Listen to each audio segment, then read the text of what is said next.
There's no pop filter on this one. It's a little scary. No. I've actually never used that mic. This is a before. bootleg mic Yeah, that's like that's been like my house since for a hot minute. That's forever. mine, man. Yeah. Okay, Jamie, I got you. So we have no itinerary. Nothing. We do. But like we be thoughtfully bantering it up. When we start it off. Yeah, go. Okay. Yo, what's going on, guys? Salam. You already know what it is. It's a thoughtful banter podcast. I'm your host, Mahdi, with my co-host Hussein. Yes, sir. Here with our very special guest, Khalid, right here. He is actually me and Hussein's childhood friend from way back. This is kind of random. We just kind of decided to pull up to Pittsburgh because you've been how long in Pittsburgh? About 3 years now. 3 years, and this is your last year. You're gonna be here, and we never even drove down to visit you. We're happy to be in your city. We ate some pizza, which was no disrespect to Pittsburgh in total, but it was mid. It was kind of mid. So yeah, it's just how it goes. The pizza was mid, but we had a good day. It had like a super Italian name, so I thought it was gonna be I'm saying, Oh, and I it was had like disappointed. good. Like it was recommended to me by many people. You gotta talk to those people, bro. It's fake friends, man. There's snakes in the grass. Maybe it was just today. I don't know. Maybe just like a today thing. The workers today were just like not on it. Who knows? Yeah. But before we start this podcast, as always, a very special thank you to the wonderful patrons. I'm gonna try to name you guys off the dome because y'all are paying us. So let me show my love. We got T-Jam, we got Justin, we got Ali, we got Muhammad, and we have Jordan. There you go. I remembered it. Yes, sir. Thank you so much to our wonderful patrons. This episode is sponsored by patreon.com/thoughtful banter. The best way to support the podcast Sponsored by us. Okay. Sponsored by Thoughtful Banter Podcast. Sponsored by the patrons there. And don't worry, the best way to support the podcast for free is to just like, comment, subscribe, and share this with a friend who you think will enjoy the listen. All Let's right. go. What's next, gentlemen? Bro, I did the intro. You gotta be thinking the whole time. What's the transition? Facebook. Nah, I got nothing. We're gonna do the Facebook. Okay. So Hussein's got a theory about the Facebook situation. So funny enough, actually, you know that I quit social media. Yes, sir. October. I'm completely addicted Hold to on. Instagram. Maybe Mahdi. So there's a secret conspiracy going on that Mahdi is actually the king of Instagram. Because the day after he leaves, the platform Shut shuts down. Yeah. Shut down. Maybe we need him back to reign over the platform. Who knows? I had people in my DMs actually on Telegram.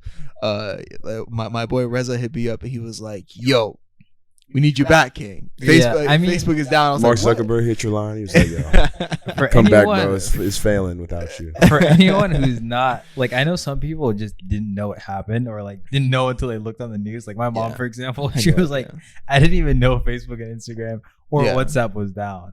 I know, I'd be addicted to my phone, so I was trying to refresh it. Nothing was coming up. I was like, "Yeah, turn off the Wi-Fi, but yeah." I was hearing people in the group chat be like, "Anyone the Wi-Fi acting up? I can't check my reels." So I'm really like, I'm more of a Twitter guy than I am Yeah. a Instagram guy. for real. And so I was on Twitter that day and I hadn't checked my Instagram once. And so I didn't even know it stopped working until people on Twitter started talking. Like I saw memes about like Twitter vibing while Instagram, WhatsApp, and Facebook were all down. So I had no idea that it was even happening. Anyways, then I finally like started researching into what was going on. And one of the things that I saw was that 60 Minutes interview with the whistleblower from Facebook. And so here's my theory. Call me crackpot. Call me whatever. So this is your conspiracy theory. This is my conspiracy This is the theory. first You've thoughtful been spending banter. too much time around Matthew. Now you got conspiracy. This is the first thoughtful banter conspiracy theory. Anyways, It's official. Let's hear it. Round of Let's applause. hear it. The drum roll, please. Drum roll. anyways, Okay. so the day after, a couple hours, like maybe 10, 12 hours after that video comes out, Facebook is down. Now you're telling me that Facebook, like Khalid was mentioning earlier, he was like, they handle so much data and like Yeah. like Okay. throughout the day they handle all this data, all this volume, and you're telling me that all of a sudden Mm-hmm. they got someone was so like, I guess, experienced and advanced in their hacking that they were able to just shut everything down. I mean, some just not adding up. That's what I'm Absolutely not. Mark Zuckerberg was doing some big cleanup. he shut that joint down, and he was like, "Yeah, I Paying know I'm going to something lose all off the this money right servers. now, but I'm saving myself from losing way more money on the back end because, of course, everyone knows that they're also in court. Basically, the courts are trying to determine whether or not they're a monopoly, and so they want." I can determine it right now. I'm saying, like, isn't it so crazy? I think like Google has like 98% of all like searches. It like is done through Google, and then they own what YouTube, and then Facebook owns like the rest of the social media platforms. Internet, Like Yeah, these two are like giants, and like we don't really like see it all the time, but they stay in court talking to Congress about XYZ, whether they're monopolies or not. Basically, Did you guys see that one senator asked? He was like, "Will you please like commit to stopping Finsta?" Which is like the like fake Instagram. And he was like, you guys offer this service like Finsta, and it's like pretty harmful. And this woman is like, what are you talking about? Like Finsta is not like a service. But who knows? I mean, that can spiral Boomer into alert. a whole nother thing about how miseducated some of our Congress members no, are. I did not see that. No, there are That's some. very funny. I remember like there's a highlight reel of like questions the congressmen were asking Mark. Zuckerberg. Like things like so when people like your photo, can you see that? It's like, Congressman, I don't know exactly what you mean by that question, but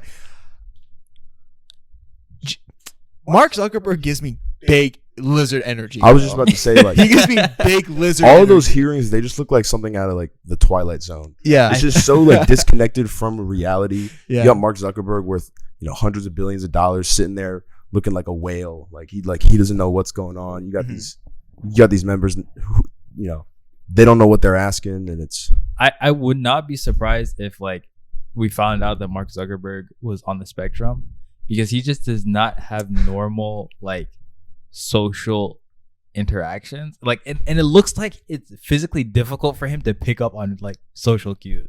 Like it looks like he's like sitting there literally processing everything. Well, I think that part of that could be, I guess, like, well, okay, I guess this could still be like on the spectrum, but like so many of these people take like Musk for like, okay, he's like a very like kind of out there guy, pretty oddball, right? Yeah. But especially when you go in front of the Senate, like Mark Zuckerberg is being like coached on how to act, how to how to react No, but to I'm these talking questions. about But he doesn't like, maybe his coaching is off, or maybe he's just kind of a weird guy, but you're right, it looks so forced, and it looks so forced. it's But just even outside of like those hearings, like when he's just with people, like around people, he just looks awkward. Like compare him to someone like Jeff Bezos. Jeff Bezos has like 1,000 times more charisma. and he got that lazy eye too. That lazy eye be kicking on Jeff Bezos. Like 1,000 That's what they times say. more charisma than Mark Zuckerberg. I mean, I don't know. That's just this is another theory of Jose's, but all these guys. Like, I don't even think that can you get said there. your like thesis of your theory. Yeah, did you finish it? Did you? Basically, it's just like he no, shut I down. said he should have. I mean, basically, my Oh, theory is that and he like shut it went and down. scraped it. Yeah, and he's basically trying to save himself from losing way more money on the back end. Because they lost a lot of money when everything was down. Obviously, I don't feel like you can have as much money and power as these guys and be normal. Like Mark Zuckerberg is like a dude trying to pretend like a dude. Elon Musk is just like he owns his awkwardness more, but like Elon is a weirdo too. but he's a weirdo. Like, Yeah. But he let's be knows it and honest. loves it too. Yeah, like, and Jeff Bezos is like, so he out of all of them is most confident, which makes me think he's just Confident a and psychopath. charismatic. Yeah, like the other two are just like really really techie guys, Nerds. nerds. Bro. And Jeff On the Bezos is low, like like, has billionaire energy. Eat the rich and like screw Jeff Bezos, but he's likes that, like, low key, like he's really taken over the world, and like you just see him on these like Amazon launching in like India, and he's in there like driving a cart, and it's just like kind of so played out. But this dude really built like the most efficient marketplace. Like He's like Luthor. Bro. just think, like, I can get on He my is like laptop Luthor. right now yeah. and order basically anything, and it'll be here by tomorrow if I order in the next 20 minutes. And it's or so something cheap like that. because Eat some the dude, rich. some dude Eat the is rich. It's being just- paid like It just blows my Jack mind. for doing it. Elon, he has no insurance. Elon Bezos and Musk can all get it. You know, Well, you get it, bro. Eat Calm 'em down. up. I'm not part of that. Just disclaimer. eat them up. What about OG? What about the OG Bill Gates though? You can get it too. What about who? Bill Gates. Dude, Bill Gates gives me like Bill Gates is the combination of Mark and Elon. I don't like Bill Gates. Bill Gates looked like he has get out parties at his estate in Washington. I swear. Honestly, I wouldn't be surprised. Have you seen Yeah. like whenever he gets questions about Epstein, he's always like, "Well, you know," He always takes it away from him. So you know what's he always funny? starts like stuttering over his words. Speaking of that, he right when his wife left him, Mhm.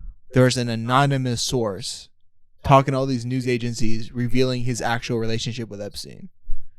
Interesting. His wife snitched. I Bro. did. Hear That's that my too. theory. Yeah, I saw Yeah. that. His wife was like, yo, I can't Why be did with they? Why did this. they divorce it? Was that the reason? Or I don't know. I didn't look I don't into know. it. You know, rich Well, people. I mean, I let's just see. saw that. I know Bezos. What? Bezos cheated, right? Yeah, Man, I bet Bill. Bro, who's cheated not too. cheating with that much? probably. Yeah. Probably. I actually, now that you mention it, I think that's what it was. He was like, he had some kind of like, it was like a secretarial relationship, like it always is. Of course I it was, think bro. It's I'm always- pretty sure that's what it was. What's up I with could be men wrong in about that, power and cheating and like why like you will find more men who cheat with that kind of power than men who don't. Because I mean, I honestly, you can't. Don't say something like I know you're gonna say back, but how can you study this? You don't. know that. no, that's not what I was Okay, gonna say. okay, I was okay. gonna say like I 'Cause feel it's like true, bro. that's super obvious because they have a lot of power. Yeah, I and they agree. have like they attract a lot of women. But why? But why cheat when you have more power? Why cheat? So I mean, I guess that there's the argument that you have more to lose, but Yeah. at the same time, What like, does he have to lose? His reputation? He's still making money. I mean, his wife. His like, wi- I mean, guess. she's married to him. She's taking like half, right? I mean, maybe. give or take. Jeff Bezos' Like wife me. did hit the smoothest come up. She went to like richest Yeah. woman in the world after Yeah. after Just leaving him. ink went to paper. But who knows? But yeah, I mean, yeah. Obviously, it's like a power thing, and But do you think? I guess they've like accomplished so Bro, much. he- But here's my question. Here's my question. Right. So like, don't you think Or that not. people cheat because they're Bezos, insecure? hold on. Bezos got the money that he lost in that divorce with his wife. He made all that up the next day. Like Yeah. they're not losing. He's not they're losing. I mean, they're losing money. They're not losing that much money. They're losing but net don't worth. you think I mean, that to people- themselves, Yeah. for themselves, Yeah, they're yeah. losing that much But money. don't you feel like people cheat out of insecurity? No, No, no. Because Where'd I was you get watching that like this, from? I was watching like this Jubilee video, like why people cheat, and I think it was. I'm sorry, I started my sentence with I was watching a Jubilee video, Jubilee but- goes hard sometimes. Anyways, but continue. they're like why people cheat, and my conclusion from the video was like people cheat lots of times because of insecurity. You know, like you're feeling avoiding yourself or in a relationship, and you just what I'm gonna go do this thing because it makes me feel powerful. is that is Maybe- that insecurity? I mean, I think- or, I like, think for- neglect, though? I think for a lot of people maybe, but I also think that, especially for men, it's like it's literally just extreme, like not being able to regulate their feelings of desire and their feelings of lust. I also think that at that level, when these guys have, quote unquote, knocked down every wall that they wanted to, and like gone places that like no one else has, right? And then just because they're married now, like they can't have their hot secretary, yeah. I mean, yet they have the power, they have the money, they've done all this, and they're not trying to be held back. Yeah, that's a good point. Like if you get everything, like if you've basically achieved everything you wanted, Yeah. it's like Now you have to have it. like why 'cause, like, why the not? Because I guess like the mindset for them to even get there was like whatever's an obstacle, achieve it. Yeah, You probably see like a woman as obstacles, like I'm gonna achieve this. or like goals. Yeah, I mean Yeah. some people like legitimately have those kind of ideas. Yeah, All rappers have that idea. I don't know about all rappers, No, but all anyway. not Kendrick, Matthew with the but gross generalization. That's like number 3 to That's that. like his thing on this gross in generalizations. life. And his thing's always like okay, Mac D. in life. Maybe some. No. Like see what's really funny about rappers? I feel like a lot of these guys are like really, really insecure because like even like Tory Lanez, for example. By the way, Tory Lanez is so gifted. He's amazing. But he's so held back because he needs like a spiritual realization like Kendrick. Man, he Anyways, always talks about this. he He's like, needs- if only Tory had God, bro, he'd be a dog. Tory had God, he'd be like, I don't even know what his potential would be. but bear with me, right? He's always talking about women in his music, like he gets some kind of satisfaction and confidence from this thing. But then he'd be like, I don't need woman. And it's like, you can't talk about like, yeah, I did this, but not act like it serves your ego, right? Like it obviously at some point does serve your ego. And I feel like a lot of rappers get messed up because in reality, these rappers were like really creative, probably funky, like goofy dudes in high school. They weren't the athlete. They were the creative kid with the headphones on, and no girls would give them time of day. They had no game. They only got attention from women once they got money. And they were really insecure because they only believe that with this money, without this money, I ain't jack. I don't have game. And that's why they're in like this cycle of like, I got all of the khanums around me. Like, that's every Tory song. Every single Tory song. I mean, I guess I agree to a certain extent. But talking about, like, the weird kid in high school, like, I think Lil Yachty's, like, the best example of that. Yeah. And, like, when it comes to, like, their lyrics, well, I guess Yachty doesn't really have that. Like, content isn't based so much around, you know.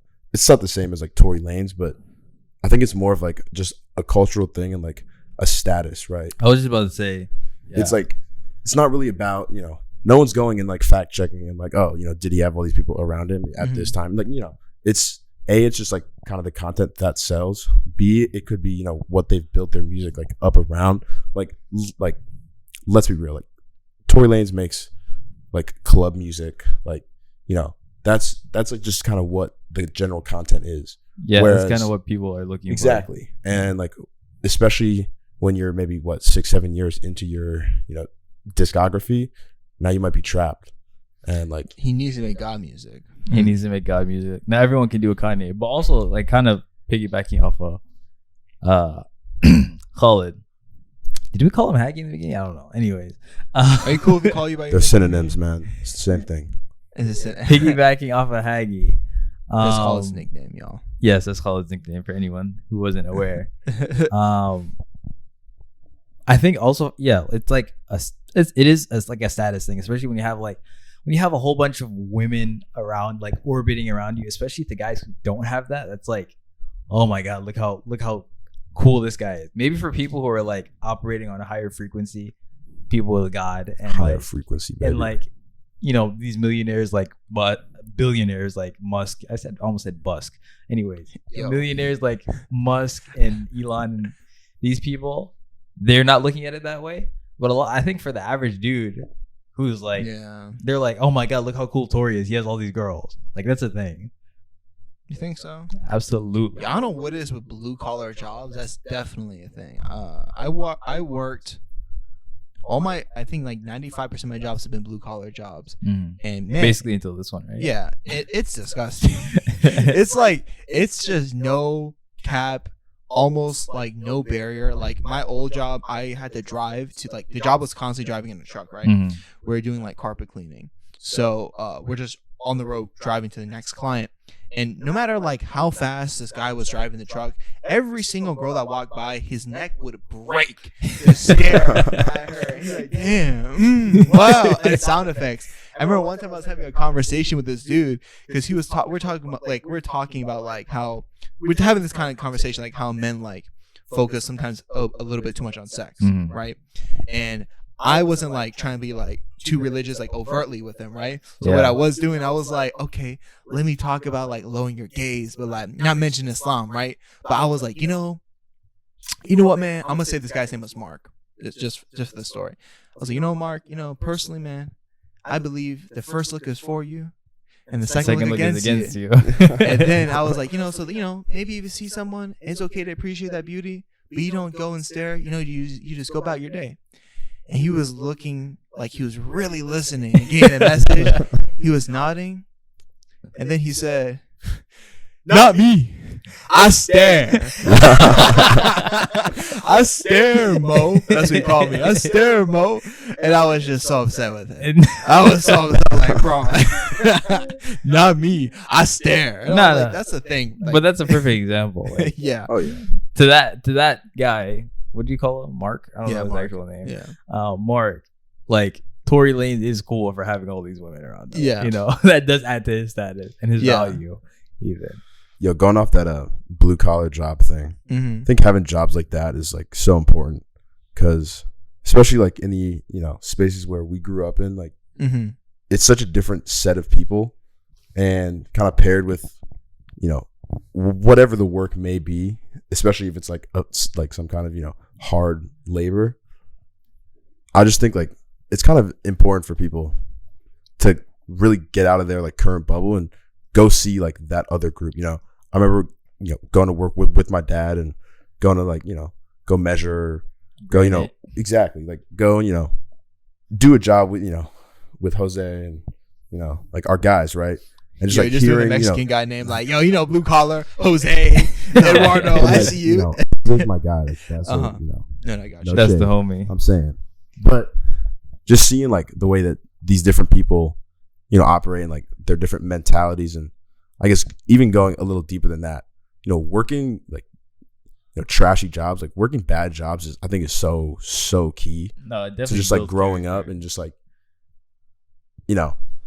especially now, I think our generation, we all want to find like a job that gives me passion and fulfillment, or but at the end of the day, until you go work one of those really terrible jobs, you're not going to understand like what just work for work is. Yeah. And you're not going to be able to appreciate going out and like getting a different kind, a job that even if it's not your true passion, something that's not. So I wake think, up at 7 a.m. and dig holes. Yeah. Like, to give some context, I think like you said, like where we came from, we're all like from the suburbs, like probably the burbs, baby. we're probably from one of the richest areas in the entire United States. Yeah. And I feel like I know definitely like there's like I think Montgomery County is like the 9th richest county in America, and then like the top 5 or 3 of them are like counties in Virginia. It's like Loudoun. Fairfax, Loudoun. I think Loudoun's number 1 now based off like taxes, and then Fairfax number 2. But it's crazy because I remember like getting advice from someone who's like a millionaire that we know, and I mean to this day I disagree with it, but maybe I look back and be wrong. Like he is more knowledgeable than me for sure. Right. But whenever I was talking to him about like what I was up to back whenever I was still finishing up high school, I was like working at the time. Yeah. And he was like, "Don't waste your time working. Be only in school." And I think that advice in a vacuum works, because I think what he was saying was focus your energy on like things that get your school done fast, get good grades, and that's going to get you your internship and job, etc. the things you need. Yeah, exactly. But if you don't have a set path, like there's so many other scenarios that determine what you need personally. Yeah. Like for me at that time, I didn't like school and I was unmotivated. But maybe if you dude, the best thing for unmotivated people is to get a crappy job, because you work that crappy job, you see around you how much it sucks, and then you realize you're not special. Because all these people around you who are 45, 50, 60 working the job with no health care, with no holiday off, with no freedom, working full time, 40 hours, and no insurance. Not because they like it, but because they need to. Yeah. And then you realize, holy crap, this dude next to me, he had dreams. He had things he said he would do. He thought he had all the time in the freaking world. And now he's here with me. Yeah. I got to do something different. I will say, though, going off the advice that you received, whereas, okay, focus on like 100% on school. Yeah. I think in like the early high school kind of time, I actually think that is good advice, because at that time, that extra $200 that you're going to be earning from being a cashier somewhere, it's not actually going to have like a material difference on your quality of life or Yeah. But it's about what you learn in the mindset. Exactly. It's not about the money that you end up pocketing, because again, like you said, like do I even have saved any of the money that I made from when I worked that job? Definitely no. No. But you learn. Do I have it invested? No. Do I have it in anything that's even remotely giving back to me besides what I learned from that experience? Absolutely not. But that experience was so valuable for me, because it's like, I definitely don't want to do this. Yeah. So I gotta find out what I need to do. Well, let me revisit my statement then. I think that overcommitting to the point where it starts to take away from your school, because I always looked at it as until say X point, like at least through high school, like graduating high school, like that's my full-time job, right? So if you're, say you're going to work and, you know, you're building playgrounds or something like that, you know, you could be learning a lot, but if it's taking away from, you know, I think, well, like you basically have to graduate high school. I mean, I guess. Yeah. No, I mean, to do anything worth doing, you basically have to get high you school. at least need your diploma, basically. Exactly. Get your So, GED at least, bro. At least. I think in that situation where, you know, you could be, say, working for your future or building these playgrounds, and yes, like learning that you don't want to build a playground. Yeah, exactly. But like, I don't know. I think that he does have a point, but I think it's just very like situational. Advice is so situational. I was gonna That's say, the thing. It's all like you have to like, dude. There's so many variables. Like some people don't like. Okay, ideally, yeah, we should all learn from other people's mistakes. But sometimes you just have to make your own mistakes during things. Oh, I'm a strong believer in that. You know, you can like you can tell people whatever you want, and they can listen to you to whatever extent. But people are gonna make their own mistakes, and that's like the only guaranteed way that they're gonna learn. And even if they heed your advice now, you know, in 2 years they could go back and then go on top of that, make that choice. Or I guess we're talking pretty vague right now, but but let's just be real though. There are some people who can't not work. Yeah. There's I see like what you mean. there's also like a very like, so even I don't know, just giving. I feel like it especially with someone that you know, it's kind of like it's frustrating when they give you advice that is just so detached from the reality, potentially detached from the reality that you're living, and you'd hope that person at least has like the foresight to kind of ask you what your situation is. Yeah, I wasn't nice. before telling you, oh, you should just do X, Y, Z, because like you guys said, it's so situational. There's some people like myself. I had a car and I had a phone, and I wasn't keeping my car or my phone unless I paid for it myself. And I didn't have like a side hustle that was generating me money passively. I didn't have like a YouTube channel. Your online business that no one actually has. I had to work because I had to go places like several different places different from my parents. I spent my time in places different from my parents. I was old enough to like be at that point. And then I also needed my phone for communication, and I had to pay for both of those things. Like, it wasn't like, oh, just don't work, Jose. And it's like, okay, I cannot work, and then I could also not get around, and I could also not have communication with the people I need to be in communication with. Again, everything is always easier in a vacuum, right? Like there is, of course, like this black and white binary way of looking at things. Like, well, this is more efficient. This is more efficient. This is the best thing. But it's like even more than like even let's just say, like let's say your parents have the money. There is so much behind the scenes in human psychology that impacts us, right? Like you can say to someone, don't work.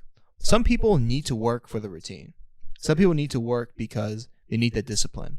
Like I think plenty of kids, like if your parents are well off, you should work. You shouldn't just not work.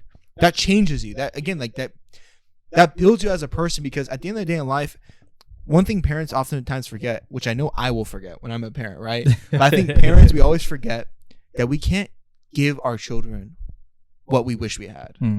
There's no point. There's no point in it, because they're a human being. They have to experience it themselves. You can't communicate with your kid if you came to this country as an immigrant. Immigrant parents always try to do this. Beta or Azizam, whatever. I came to this country. I had nothing. I built all this stuff. And now that I built this business and I got you this house in the suburbs, you have all this opportunity. What I want you to do is to be smart. Don't make any mistakes. And do what these white kids be doing to get ahead. Kill this school stuff. You know, like this is the path for you. But that kid might go to school, have depression, get a drug problem, then what? That wasn't what I set up for you. Yeah, he's not you, bro.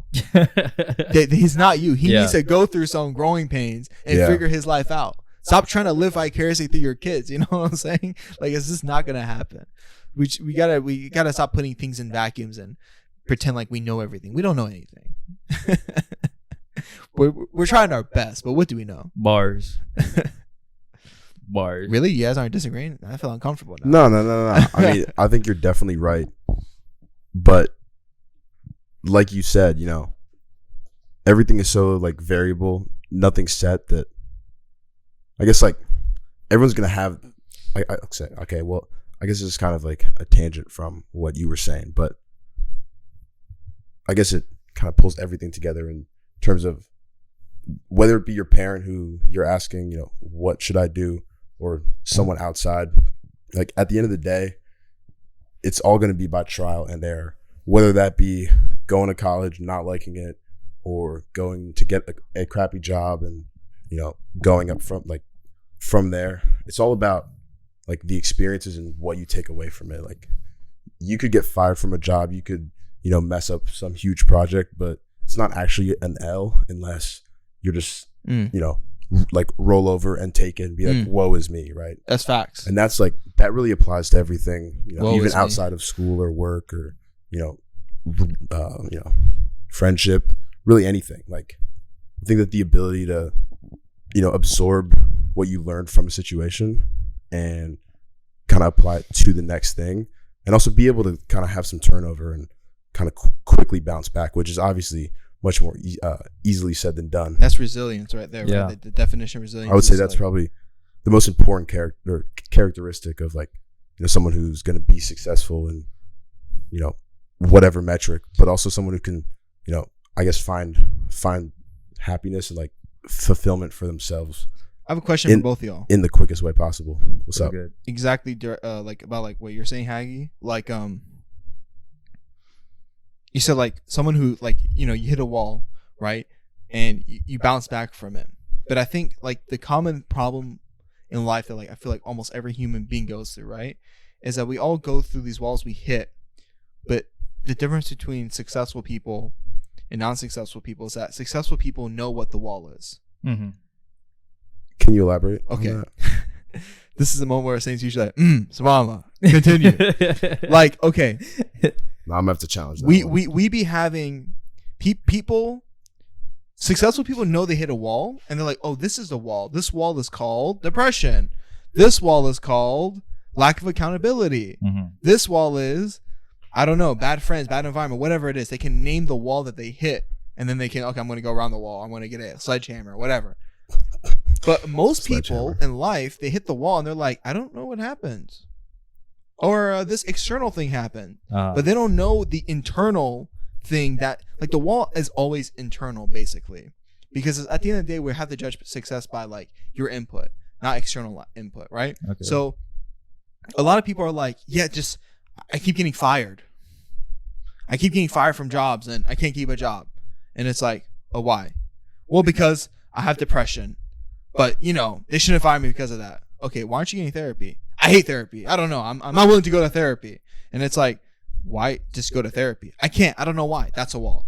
Mm. Like the person who knows they need to go to therapy, but they refuse to get help, that's their wall. So are you saying that the difference between, I guess, people who are able to succeed in those situations and those who aren't is like self-awareness, or what? I guess self-aware. I mean, I'm asking you, like all I know is I feel like successful people analyze like, okay, whoa, I have issues.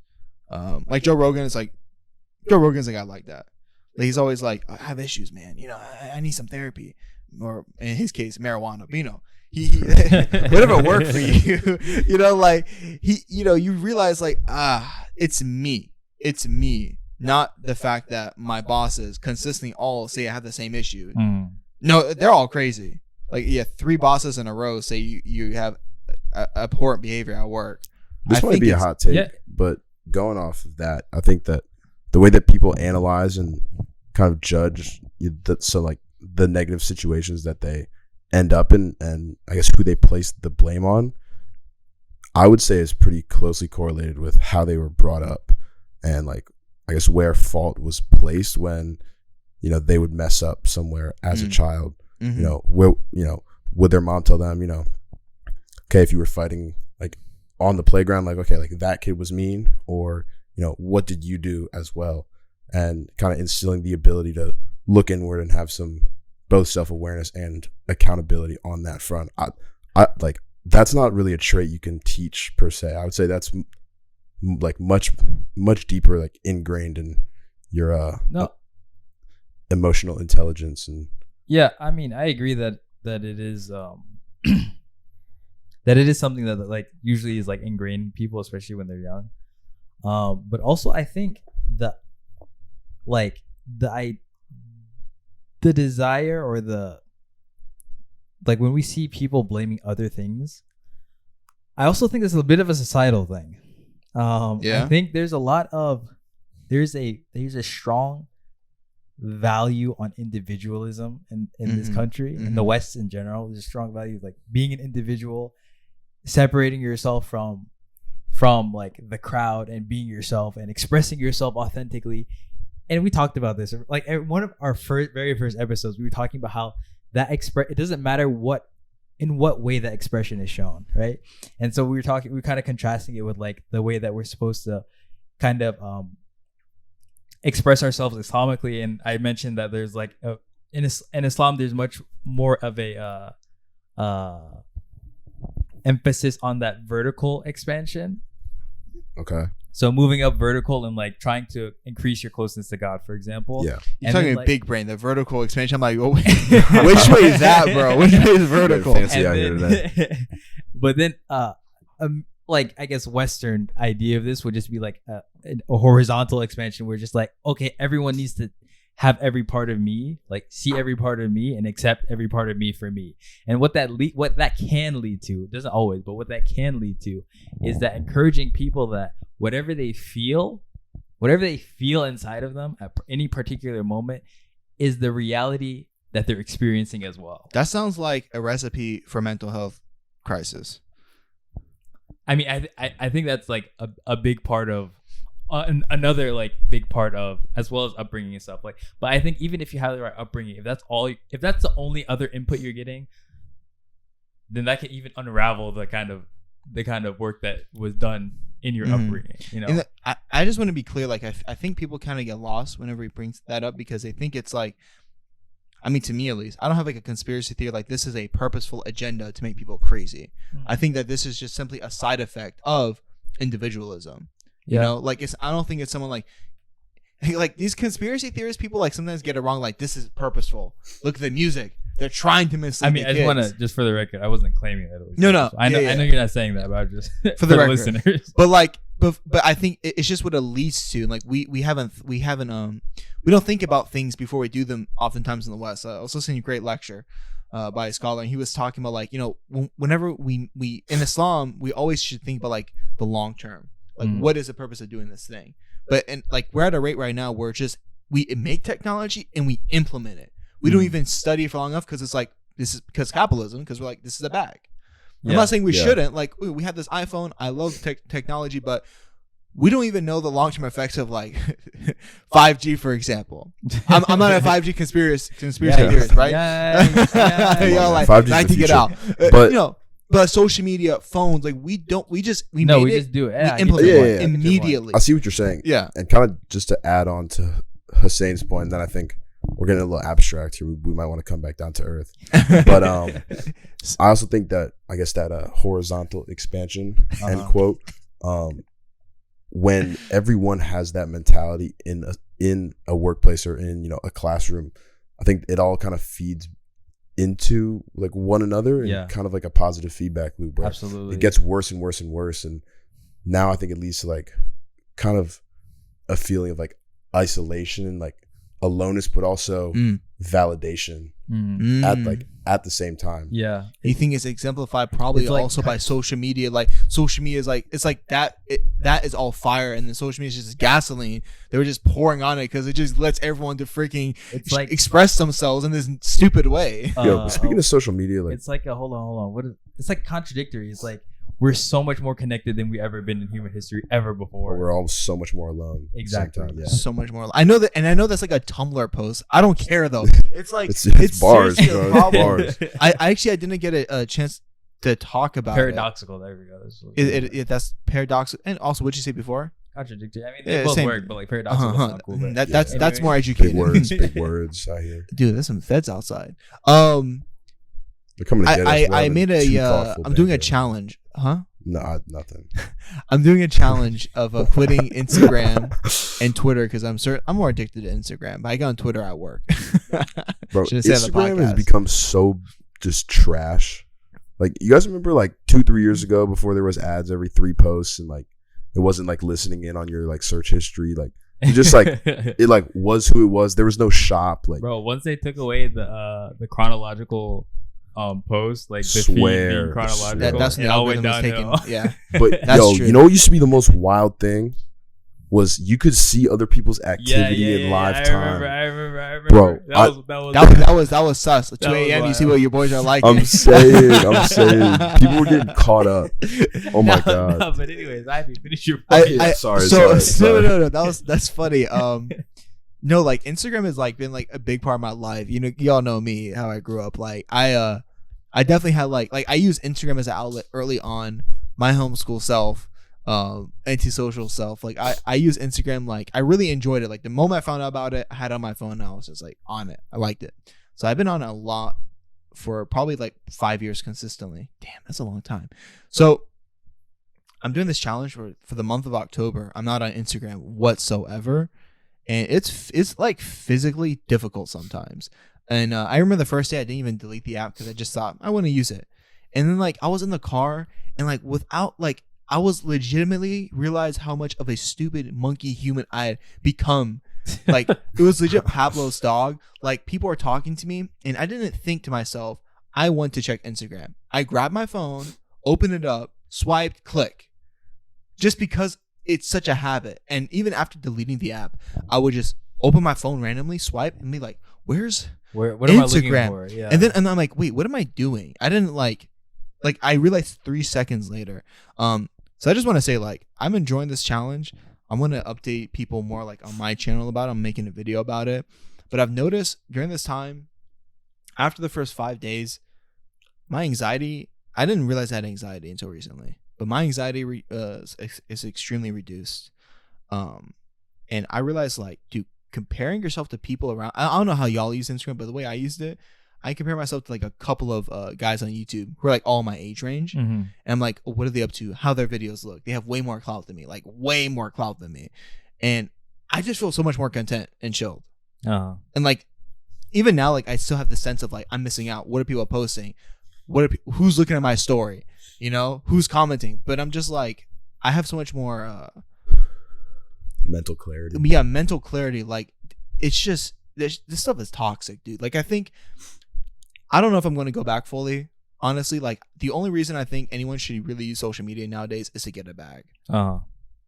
Or like if you're sharing your art, like networking type beat. Yeah. This stuff is like, yo, LinkedIn's the best social media. Don't have me, bro. I know people that say that. No. LinkedIn is trash, bro. LinkedIn is probably the most toxic social media. Like because corporate America is freaking. Before I got, absolutely caught my little bag, right? I'd be in there sweating. Like I see like guys like a grade under than me, like getting like a tough job. I'm like, damn, bro. Like yeah. It's like that, but it's all right. I would say it's like the same as like IG, but you know, if someone's going to like Hawaii, like okay, yeah, like you went with your family, like nah, like and like LinkedIn is like shamelessly flexing like in writing too. It's not even like look at this nice picture with palm trees and like a white sand beach. It's like, yo, I'm happy to announce like I did it. Like, I got my job at Golden Sachs. Yeah, right. Like, I'm 21 years old. I'm making $120,000. Yeah, It's also like I guess like on that same note, the way we cap on Instagram is the same thing with LinkedIn, except people are doing it because companies are literally looking at what you post. There's this YouTube channel named Joshua Fluke. This guy like reviews LinkedIn cringe, right? And he talks about like the work culture there is so toxic. Like people will get let go of jobs, and like okay, like let's say a company fires people and they could post about it like we're sorry due to COVID, whatever. That'd be wild. We're happy to have you guys part of the company families anyways. And then these people, he calls them corporate simps, they're like commenting on that jump, I am so grateful for the opportunity to have worked with the family for 2.5 years. Like, yeah. Are you that mentally insane and intellectually molested? I think I know what guy you're talking about. I've also seen like there'll be like people who complain about like unpaid internships. Yeah. And then there'll be people under those posts like, well, you don't know, you're getting so much experience. And blah, blah, blah, blah. Nah, unpaid internships is like such a violation of your rights. It's that should be like honestly maybe like back in the day when you could go to the movies for 20 cents and like Yeah. you know, you were gonna be like an apprentice, A house was and like you had some like $5,000. job security too. Hey, But like these days, like you got me messed up if you think I'm gonna like come into your office and like slave over your work for Yeah. you know hours on end, It's cut. and then nothing. like leave with a smile on my face and be like, "Well, I'm gonna go home and eat nothing because I have no money." Like, get Yeah. out of here. Eat that I'm gonna eat air. Eat that air. Sleep for dinner. Dude, it's Joshua makes actually like really good videos regarding like corporate life and stuff. Like he was like, dude, if you're really like if you're working like he works like in coding, so like people are obsessing over experience when like you could just give yourself experience. He was like, bro, just make a fake LLC and make like do your own coding project and say you have experience. Hire yourself. But these fake like these unpaid internships are bro, it's just oppressive. Yeah. I don't think people realize like in our area, and I think I mean, is it's not just yeah. I unpaid was gonna say internships. it's not just unpaid internships, and it's not even just in our area like how expensive it is to live. If you're not making $50,000, this is only for a single person. If you're not making minimum $50,000 a year, you are pretty hungry. Yeah. Especially in like the DC area. It's like the DC area. Yeah. you know in the top 5 like most expensive areas, and I would say that pretty like directly translates to you know like the competitive atmosphere, like being able to leave like Nova and like you know coming even like out to Pittsburgh, Mm-hmm. you know, even like I'm in school like with peers, you know, we're all still trying to kind of go somewhere post grad, but I feel like my high school was more like competitive and Yeah. like so many just like over like people you know care so much about not only the status that they can achieve, but that other people see it and that other people know it, and I think it's just Toxic. The so social toxic. hierarchy. And it's like for me at least like it's really just been kind of that area. Like I'm saying like my high school was like a brawl. Like you should have seen the day that like UVA like sent out the like names of who they were letting in. You had girls like crying in the bathroom, like guys like friendships break over who goes to UVA. Yikes. Like it's animalistic. It's like it's kind of It's like disgusting. I don't tribal. know. It's like the Hunger Games. The I'm Hunger saying. Games type beat. We're gonna get in this joint or not? Yeah, it's. I'll like, go cheer for some blue and orange sports teams and you know whatever, man. You know, it's kind of crazy too because Screw it's you, like yeah. we're told Yeah, to dude. like go to college. I'm not anti-college, but I think a lot of people going to college should not go. Mm-hmm. I was one of those people that should not have gone to college. Because like a lot of people just go because they're told to go, but they're not committed, and they just get caught up in the whole social aspect. I was talking to this lady actually. I was talking to this lady at a phone store. She worked there. She was helping with my issue, and then she was like, "This is my first IT job." So obviously, you know, whenever someone tells me about IT, I start rambling about certificates and how it is making it bad. Like, but As she was one actually does. she was digging it because she was like, "Yeah, like before this, I worked in the restaurant industry, and I'm actually trying to like get a life, and I dropped out, and I was like, I'm very similar situation. You should get this certificate." And she was like listening to me, and she was talking about how like one guy she knows was roasting her for dropping out. And she's like, "Bro, you've been in college for 6 years and you're still in general study." But this is like that was a little bit of exaggeration, right? no, it was like an older guy friend. I mean, I don't know this. I don't know the whole situation. I've talked to her for like 30 minutes. That's whack. But I'm saying like these are like. But I'm saying like there's probably plenty of college kids in general studies who are like have this idea that I'm in college, I'm going to be more successful. I'll figure it out. Yeah. And they're just there, and they get caught up in like this echo chamber that, you know, well, all these people around me are going to be successful. College is the right thing. And it's like, dude, unless you're there for something very, very specific, or you're like you have some kind of career path or like a plan in mind, you are just leaving there with debt. Yeah. Unless your daddy's there to for save most you. people, or for a lot of people, Yeah. that's the case. And I will say like if in my you know I'm a senior now. I've seen a decent number of people, and, you know, seen people's rise and falls, even just in these last 3 years. I will say I think that college is valuable in not what you learn in the classroom, but what you learn outside of the classroom, and your ability to, I guess, translate the resources that you have into something after. And I think that college can be right for most people. Like, obviously, some people say, school just isn't for me. And it's great, that there's other ways to make money and, other, I guess, paths, out there. But I think that the timing of college is huge, because there are some people who come in who, okay, I'm just going to take gen eds and, kind of just enjoy my time. Right. And then you blink and it's been 4 years and you have no idea what you're doing next. No idea. Yeah. But if that same person went out, took maybe two or 3 years off, went and got a job, actually, learned something, I feel like you come into college with so much more of an idea of what the actual skills and I guess with the mindset of I'm here because I need to get something out of it. Yeah. Not just paying to waste my time for the next 4 years. Yeah. A lot of people I think look that's at it just the as most a important thing social, about college. social thing.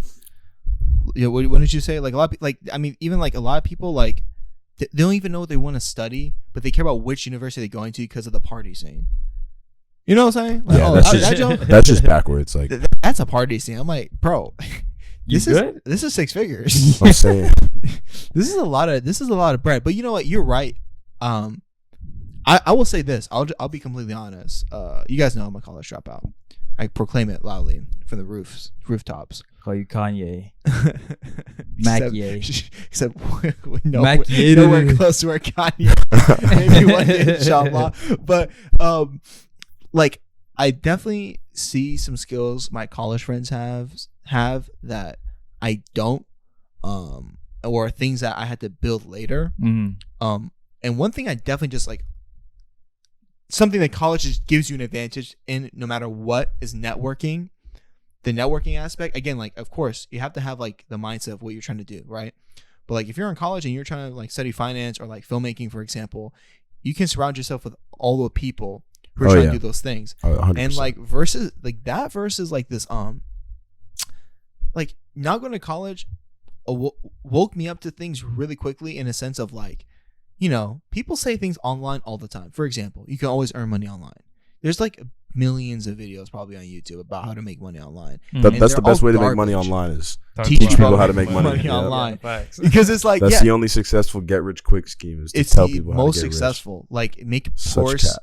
It's such cap. It's like, you can't just do this. Like, and people always say, oh, you can just network online. What? No, it don't work like that.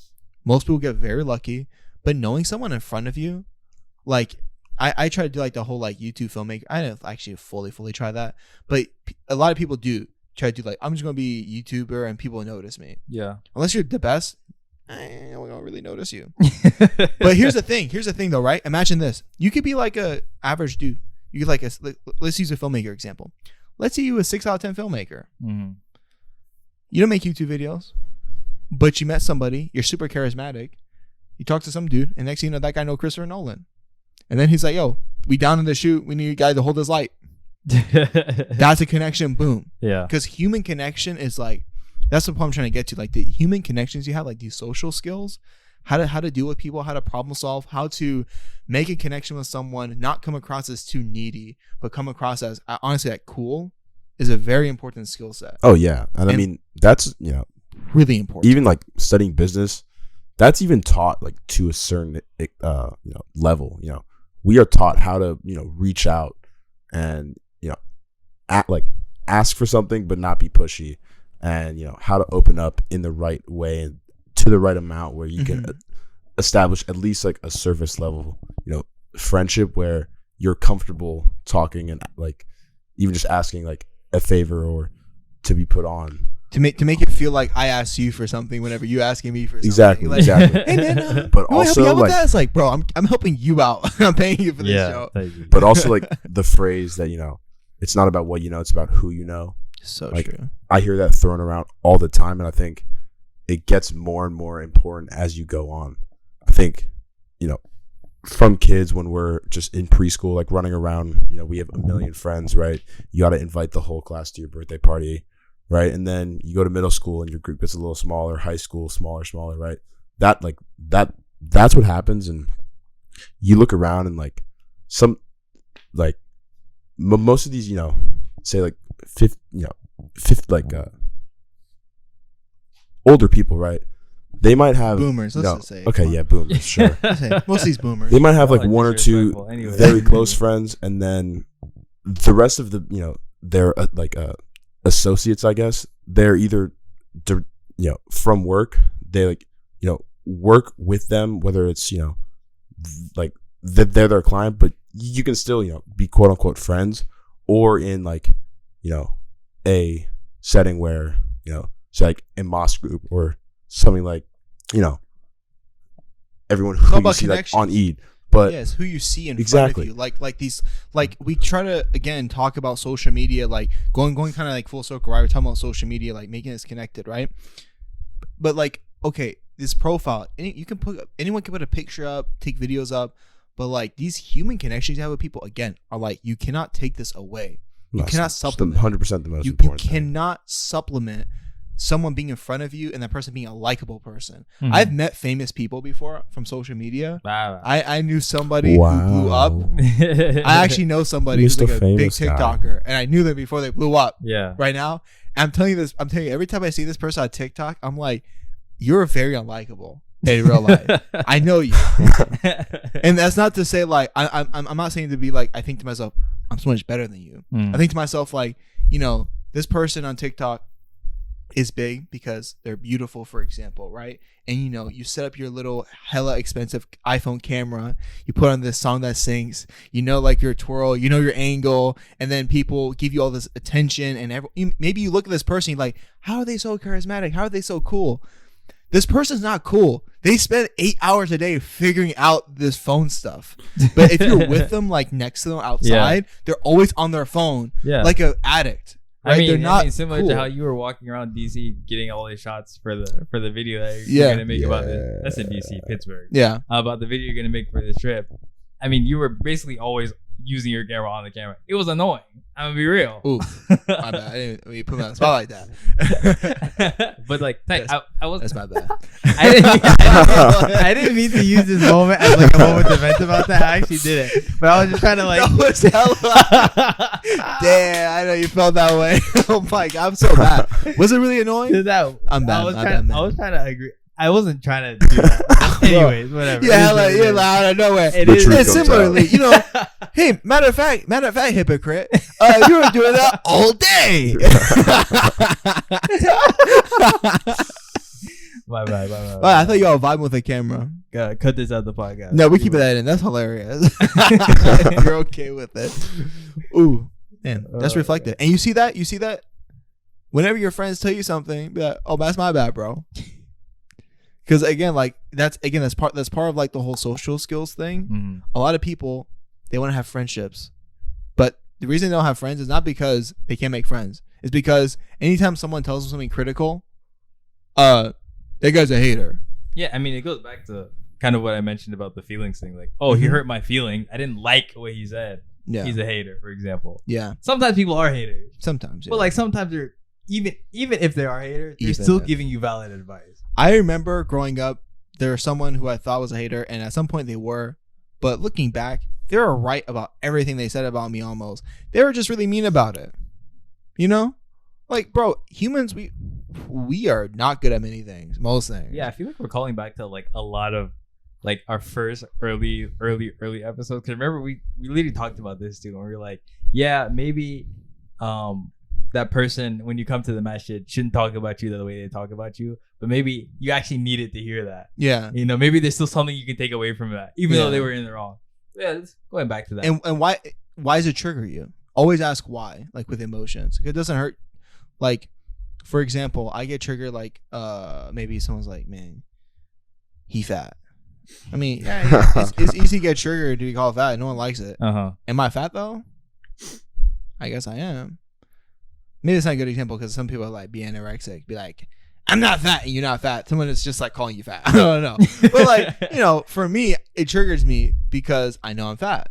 And I'm self-conscious about it. So it's like, but I'm using it as a metaphor. Like sometimes people like, but you're not even fat. You're at the most, you're like a little fluffy, but at the moment, fluffy. But like, I think, like, you know what fat is? It's the greatest loser, like, Yeah, I drink 25 Diet That's not Cokes a fat, day. though, Like, is it? huh?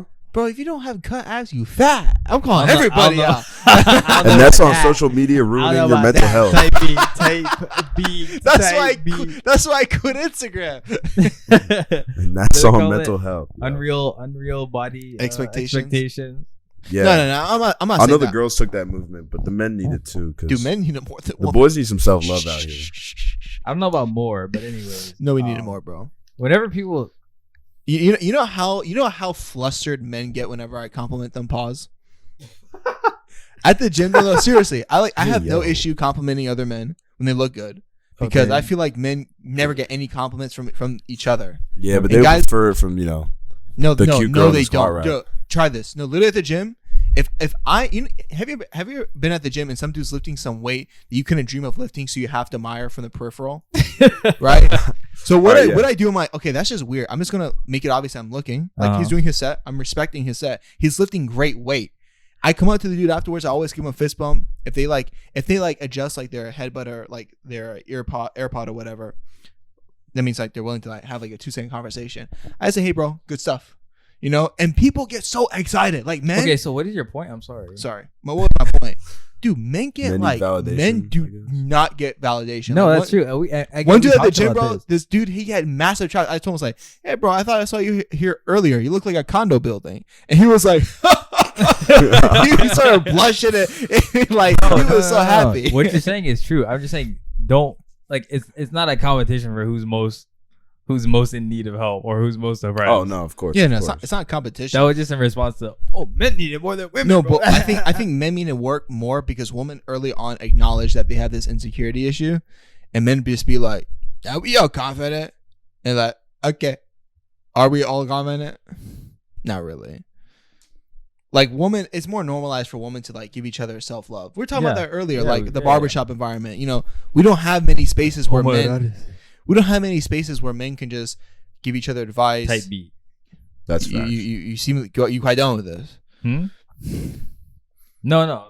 Oh, okay. Continue. I misread the tone.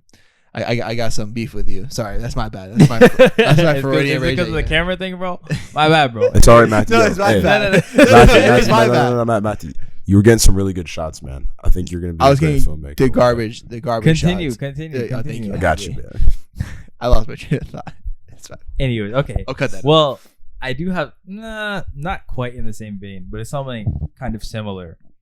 As far as like something that we talk about in regards to women, we don't really talk about in regards to men. And I kind of want to wrap it back to what we were talking about at the very beginning of our conversation. And we were talking about how like guys, for like the average dude, rappers or billionaires having a whole bunch of women around them is like a sign of like, it's like something to be admirable of.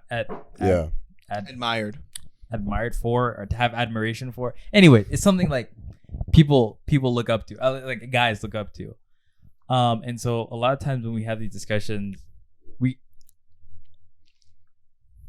I guess it's like cool, like it's considered cool societally, culturally for a guy to be like the dude who has a lot of girls, has them in a rotation, has like a lot of sex, for example. And we always talk about, as far as culturally, we kind of always talk about the dangers of women being promiscuous. As far as like, obviously, like besides like the physical like aspect was like, obviously they can get pregnant, right? But even besides that, we talk about like, oh, like if she's like this, she'll got a dad. Or like, you know, we almost make like, and we don't usually do this, but we almost make like spiritual arguments for like why it's bad for this woman to be doing this. But we never really what?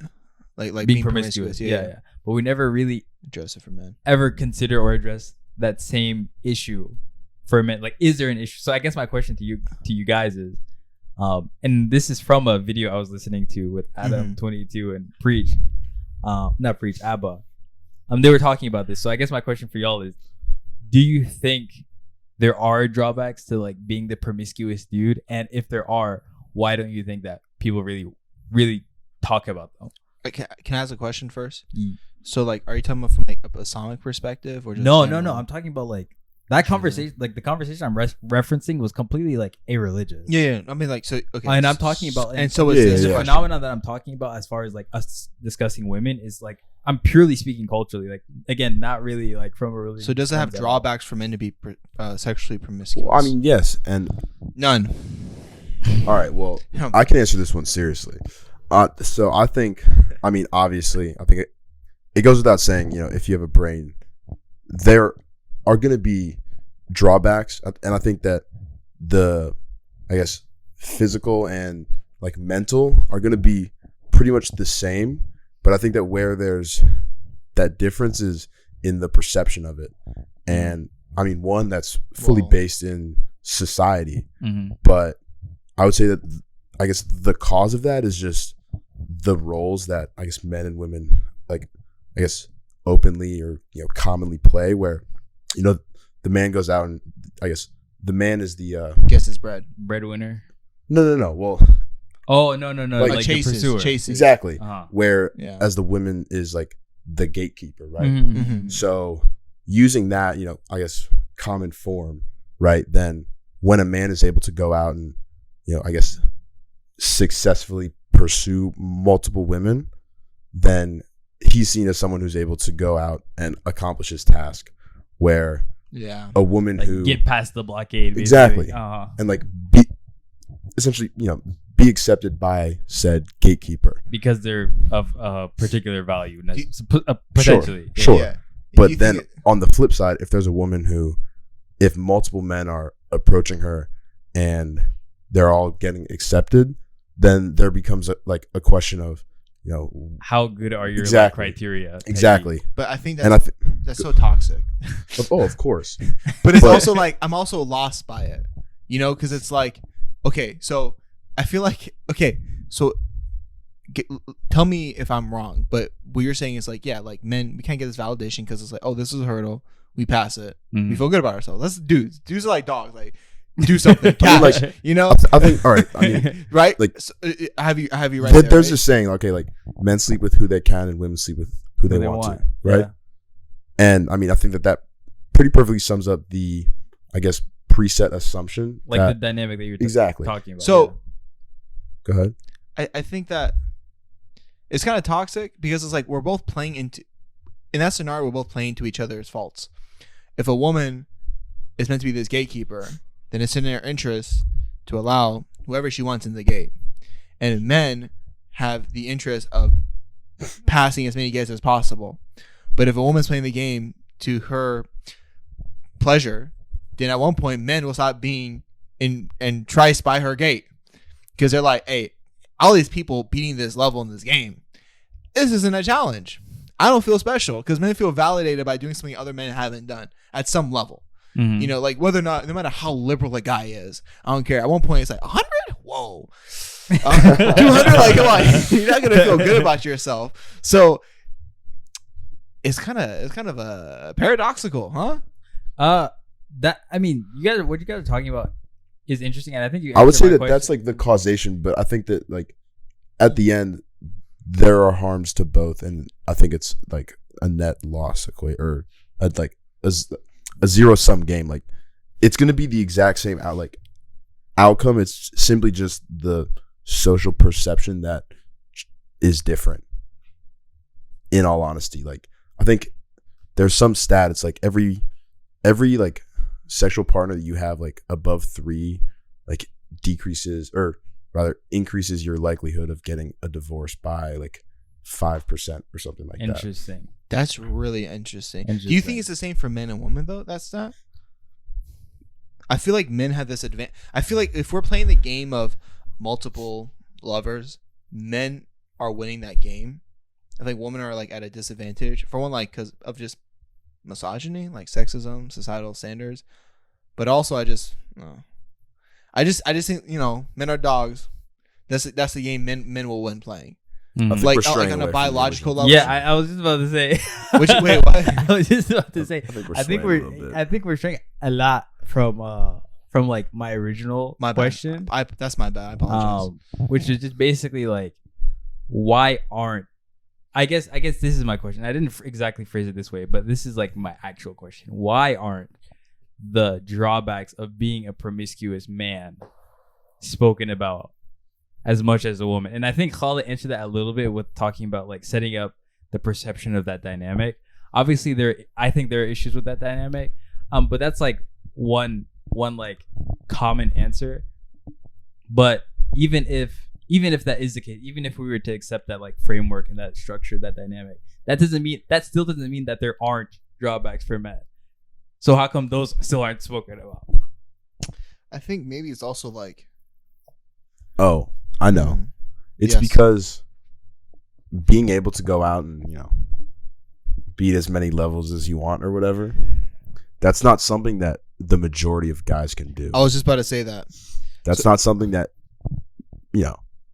you're like to be able to go out and, get any girl that you want, right? You need to have, I guess you got to be high value, not to sound like every misogynistic podcast, right? But like you either need to be really good looking, very charismatic, be rich, bro. Let's be real. Rich. That's what they want, right? And it's like canceled? It's got to be or funny. Do not sleep on funny, but or some combination of the three of those. Yeah, which funny and rich, it's over. Not every guy has. I think that's cap because you ever seen like the really ugly guy, like he's loaded, but like No, so funny and rich is over. Like you're macking. All right, I think we're sharing again, but you're saying that you. I just think it's something that like not basically not a lot of dudes even experience that. So yeah, there's not. So we're busy chasing it. There's not a lot of. I think that's true. I think that's true. I don't agree. You don't agree? I agree that not a lot of men can bag a lot of like top tier. This is gonna be like subjective. This is gonna be like objectifying, but like 9s and 10s, for example. Right? I don't think a lot of men can do that. Trigger. I don't think a lot of men can do that. But there are plenty of bum dudes, bro. Bum A-word N-words, bro. You're funny. That have multiple, like have rotations, for example. Can I say a point? Yes. I think maybe part of it is also, a lot of drawbacks in life only come years later. Like, and if we're not looking out for them, we don't see them. Like, literally, it's something that might take a whole generation to see. But we might see a dude, right? If you see the guy who's like macking, has a rotation, whoever he wants, he basically have it, right? He might only see the drawbacks of the lifestyle. Like, he might start at like 18, do it until he's 38, and see the drawbacks at like maybe around 40, 45. Yeah, that's a generation. Yeah, and people get lost. But in look, that generation. Look, if that same person tells their son that this, like, maybe. Like, let's say they're not Muslim. His sons. Like, indulge in this a little bit, but don't go here with it because this gonna happen. That will make them more prepared for it. Will it? Yeah. In theory, it should. Yeah.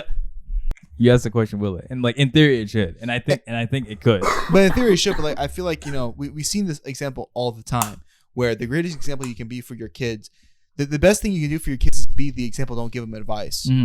Because at the end of the day. I feel like, dude, like everything we do. Okay, but how does that apply? Like, what are you gonna like? Well, here's the thing, right? Everything we do is an addiction because it becomes our habit. Uh-huh. So so if you see your dad macking and that's his lifestyle, and you got taught that, that's also people just like dudes. A lot of dudes deal with like trauma and pain by like having sex with a random woman. Like, I'm just gonna like literally use this experience as like a drug. Okay. To avoid my problems. I'm gonna like. So I think it's an addiction. I think that's one of the things you can say.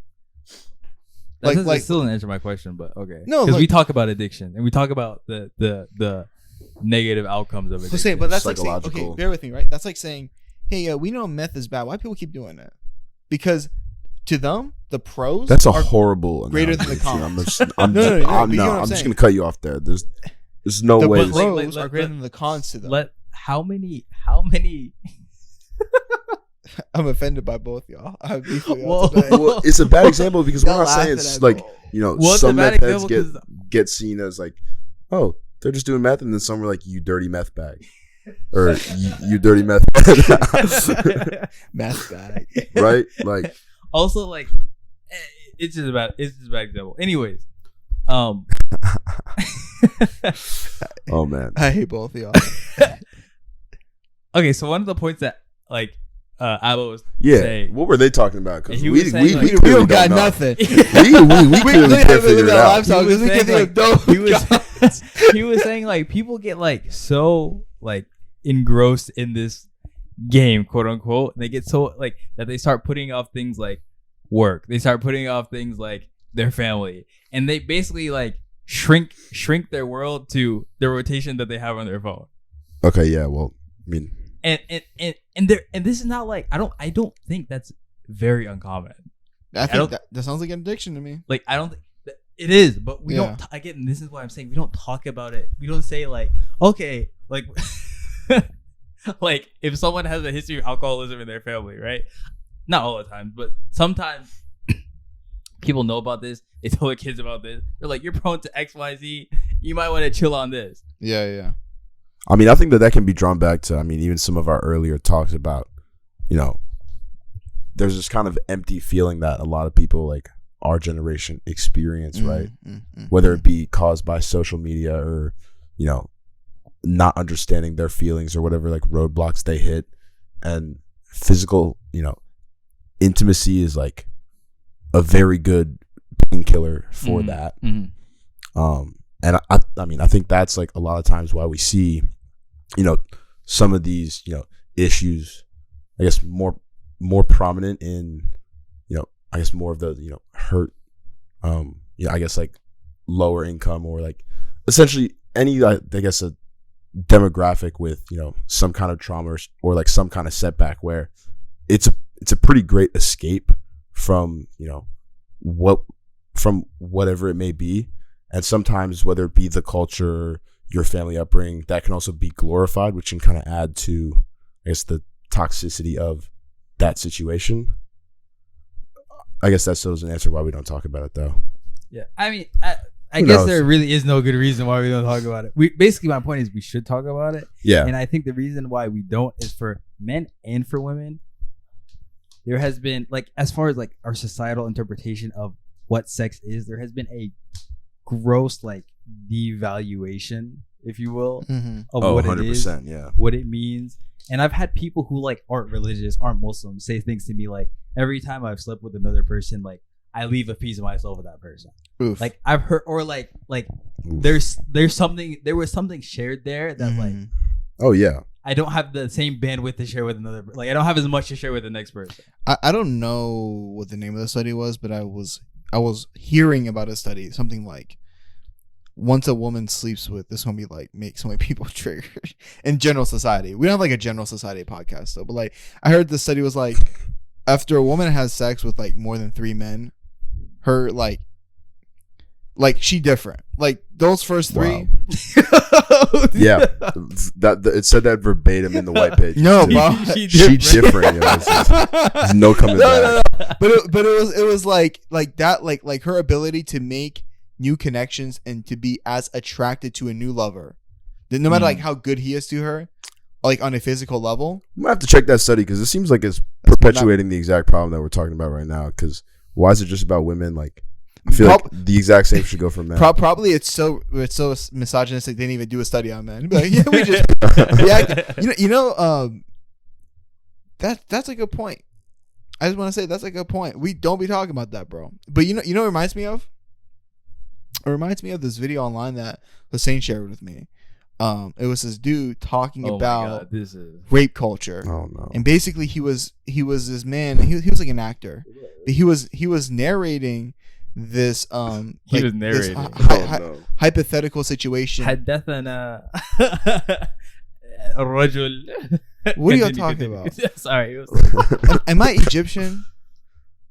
You got me messed up, bro. I don't know who you're talking to. Continue. He was basically talking about like he was narrating like yeah, like when I was like in kindergarten or whatever, teacher, touched me. And she was bad. And, when I told my boys about it, they're like, damn, she's a dime piece. So I had to like it. Right? But basically he was painting this narrative of like guys are basically always expected to be these creatures who are just horny, no matter what. Like we can't have standards as well. It's even like perpetuated to the extent of like women nowadays, like in like social media, like women be shaming men. Like I saw this TikTok. This girl was like roasting the heck out of this guy that she was trying to hook up with because he couldn't perform. Mm-hmm. And like, dude, like this is going viral. Your friends certainly know this person, I'm sure. You know, or like this guy. Like, we just like, again, like going back to like men being vulnerable or whatever, like we just act like this is okay behavior. And it's not. Or like this behavior that we're like, basically we've brought ourselves down to levels of animals. We just think, oh, sex is in front of you. You're a guy. You should just want to have sex. Yeah. You should like whatever sex comes your way. Yeah. And it's just not true. Like, even as men, I'll say as a guy, we need to work on like how we respect the fact that men get raped. Like, we don't take it seriously. Like, men make rape jokes about like men being raped by men all the time. Like, don't drop or the by soap. women. Yeah, or by women. Like, he can't get raped by a woman. Exactly. How would he like? How would you not like that? It's like, do you not understand sexual assault, my guy? I think going back full circle, we talked about a lot of things tonight. Some things will probably cut out. The editor cut some things out. But I think that we talked a lot about like masculinity and men, and like a lot about like jobs and getting your life together. I think the three of us, hate to be arrogant, but it's just facts. We're ahead compared to other 22-year-olds I see up and about. A lot of guys don't know what they're doing, how they're going to make their bread, what they're doing with their lives, and we're ahead in all those areas. I want to ask you guys, what advice would you give a young 22-year-old guy, or maybe like 18-year-old guy, or like our 18-year-old selves, for example. Yeah. Something like that. Yeah. Haggy, you first. I like the 18-year-old self. Okay. That's a pretty loaded question, my man. It's just one pointer. I mean, I would say, and I think I might have already said this earlier, actually, but the importance of just learning from an experience is so much more important than the actual outcome of that experience. And being able to take something away, like an objective lesson from really any situation or interaction, is going to pay dividends way past the result of that action or that situation. Dividends.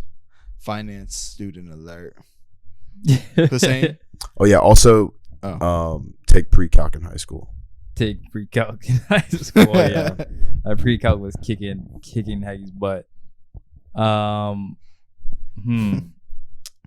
saying it's a hard question. Like, yeah, you go. Me? Yeah, I was putting myself last, so I was thinking about it. I still don't know, but I like what Haggy was saying. I'll also the point in a different way. Now I'll say, do as much as possible, as fast as possible, and pay attention to yourself and study yourself. So, like, if you think to yourself something like, you know what, I don't know about college, I want to take this risk and pursue like making music. Take the risk now. Give yourself some time and experiment immediately and see if you're cut out for it or not. Because the sooner you act upon that, the sooner you have data and you actually know if this is for you or not. Don't waste your time. Act, learn, and if you mess up, there's no messing up as long as you are learning from your experience instead of just like sitting in that moment and acting like life is over. Yeah. So I guess what I would say is that, like, advice for my 18-year-old self is life is a marathon, not a sprint. And so you need to focus not so intensely on the goal, but focus on the process, because that's where the growth is going to happen. You know, if you just got like, say, like in a hypothetical world, whatever you wanted, you wouldn't get the necessary benefits from going through that process to get it that you would have otherwise, obviously. Like, that seems so redundant what I just said, that didn't even need to be said, but like, I know, like, at 18 especially, it was hard for me to kind of like conceptualize this, but like, I think maybe an easy, or something that makes it easier to kind of understand this and internalize it, is if you kind of like section out your goals. So like, I have this long-term goal in a year, but like this is gonna be my 3-year benchmark. I mean, not my 3 year, my 3-month benchmark, my 6-month benchmark. That's really good. My 9-month benchmark, and then my 12-year, and then like you'll be able to track that progress, and that itself will also give you the motivation. And like when you track out your progress, you have like said those like little milestones. You can act. Then it's actually, I think, like realistic. Like if something's not working out, you can change your plan. Versus the person who sets up a goal and doesn't know what's happening because they only set the long-term goal and they start changing the plan in the middle and stuff. Yeah. You have no data to work with. I like what you're saying. Yeah. So that's my advice to my 18-year-old self. Yeah. Haggy, do you want to shout something out? First of all, shout out to Haggy being on the podcast, coming down to Pittsburgh. Hey, well, shout out dope. to y'all. Y'all made the drive today. Y'all got me on here, allowed me to talk. So shout out to Thoughtful Banter. Oh, yeah. Nothing really to shout out, but I might end with a quote. Yeah. Okay. I like that. All okay. That might be a new thing we do because of Haggy. I like it. So there are 2 types of people in this world. Those who will tell you that, wow, we're going to. Yeah, no, we can redo that. We can redo that. That's all good. All right, so I'm going to end with a quote, right? There are 2 types of people who will tell you that you cannot make a difference in this world. Those who are afraid to try and those who are afraid to succeed. By Ray Goforth. But what's the last one mean? Thanks, to guys. succeed. Of course. And glad to have you on. Like Matthew said, thank you so much for joining us and talking. Right before we wrap up, just real quick, want to shout out the patrons again. And I wish I do off the top of my head like Matthew. So if I forget any, You got that. let me memory. know. You got that. memory. Shout out Ali, T-Jam, Justin, Muhammad, and Jordan. Thank you guys so much for your support. I think that was all of them, right? Yeah. Those 5. Haggy, you signed up, right? Yeah. Haggy too. Haggy, I'm playing. Yeah, that's all of them. Yeah. Okay. Thank you guys so much. I hope you guys enjoyed this episode. We went a little longer than usual, and we got into some pretty interesting topics. So I hope you guys enjoyed listening. I don't know which topics Leave I your left by the end of thoughts this. and comments down below if you've made it this far, and we appreciate everyone watching. Please like, share, subscribe, spread the word. If you can't help us out monetarily with your Patreon donations, which we would much appreciate and love, please just spread the word and make us the biggest Shia podcast on YouTube. Let's get it. We out. I'm out in the building.